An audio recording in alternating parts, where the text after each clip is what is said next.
ভাইরা আমার, অনেক দরকারি একটা প্রশ্ন। আপনি কাউকে লোন দিয়েছেন, হাওলাত দিয়েছেন, কবে দিবে জানেন না, জাকাত দিতে হবে কি হবে না? উত্তর হলো, কোনো টাকাই জাকাত মুক্ত থাকবে না যদি সেটা নেসাবকে স্পর্শ করে। এখন ধরুন আপনি আমাকে 1 লাখ টাকা লোন দিয়েছেন, 1 লাখ টাকা কি নেসাব টাচ করে না করে না?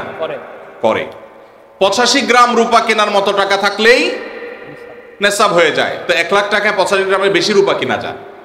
অতএব এটা নেসাব, নেসাবের মধ্যে যেহেতু আছে, অতএব এই 1 লাখের জাকাত কাউকে না কাউকে দিতে হবে। এখন টাকাটা আমি লোন নিয়েছি আর উনি আমাকে লোন দিয়েছেন। এখন যদি বলেন যে আমার জাকাত দিতে হবে, তো আমি তো টাকার মালিকই না, টাকা তো ওনার।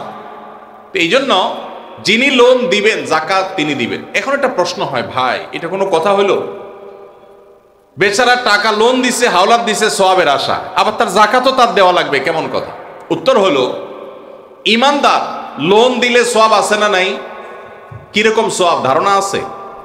কে বলতে পারেন লোনের সওয়াব কি? কি সওয়াব বলেন তো? মাশাআল্লাহ মাশাআল্লাহ, এলাকায় মানুষ দেখা যায় বেশ কোরআন হাদিসের ইলম রাখেন। কোন কোন ক্ষেত্রে লোন বা হাওলাত দিলে দান করলে যে পরিমাণ সওয়াব হয় তার চাইতে বেশি সওয়াব হয়। এখন একটা প্রশ্ন ওঠে, এটা আবার কেমন?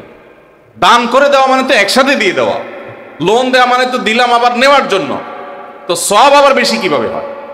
সেটার ব্যাখ্যা হলো, ধরেন ওনাকে আমি 10 টাকা দান করলাম, ওনার দান দরকার, কিন্তু ওনার দানটা কেন দরকার?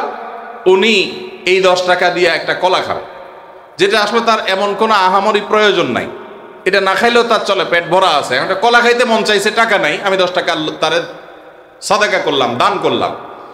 এই দানের চাইতে ওনার দরকার হলো লোন, এমন লোন যে লোন দিয়া তার জীবন রক্ষা হবে, কঠিন কোনো কাজ হবে।